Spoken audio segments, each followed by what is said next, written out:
The trauma-informed parenting theme is the companion to the trauma-related behaviors theme. I really see this theme as part 2. That theme focuses on the science and theory of the impact of trauma. This one focuses on parenting strategies. And the way I remember that is because of the short name for this theme, TIPS.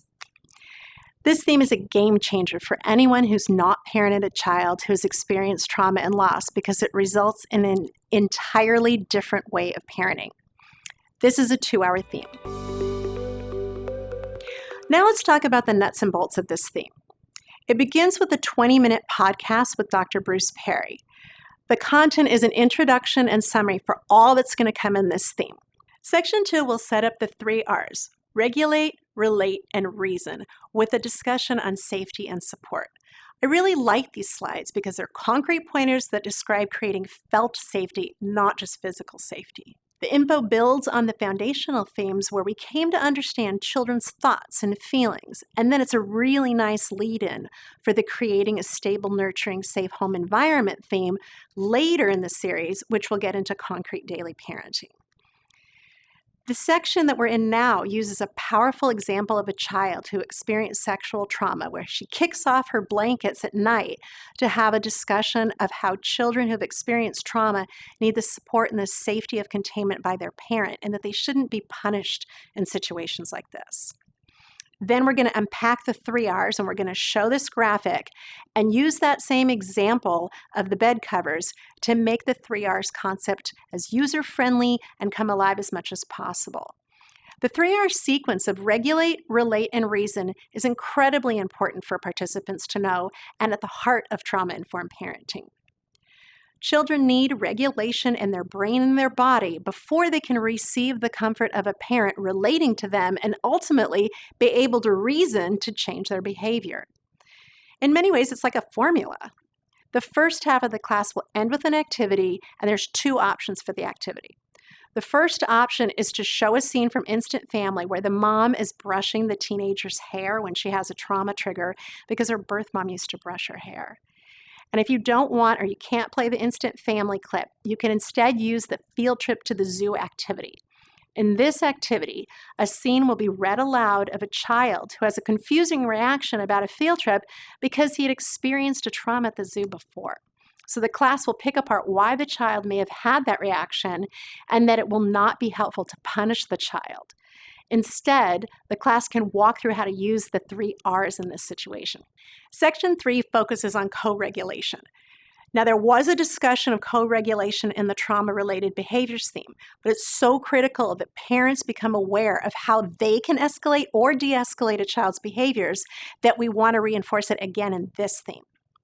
Then we'll play a short podcast with a parent who's been fostering, and she describes a situation where she remained calm when her child was triggered. So that's really nice to listen to for personal experience.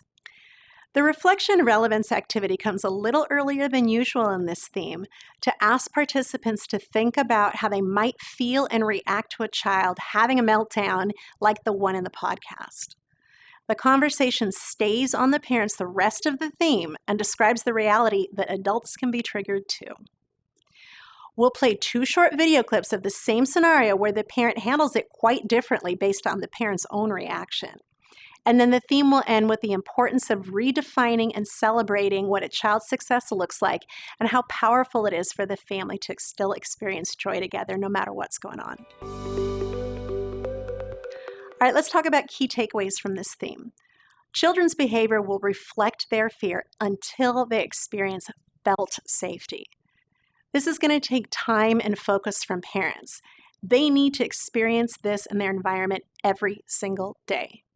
We need to be sure participants internalize how important it is to recognize trauma and how they can help their children feel safer every day.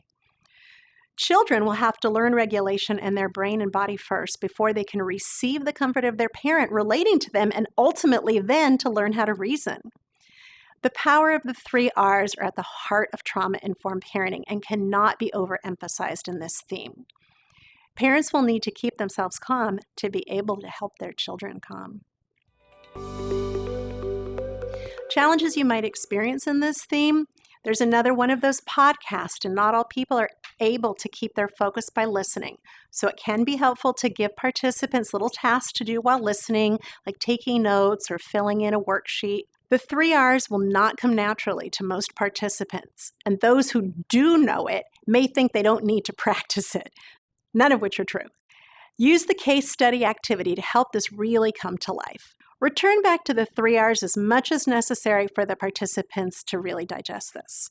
Now, when you get to the choice of the instant family or the field trip to the zoo activity, the truth is they're both great options. So think about what your class needs the most.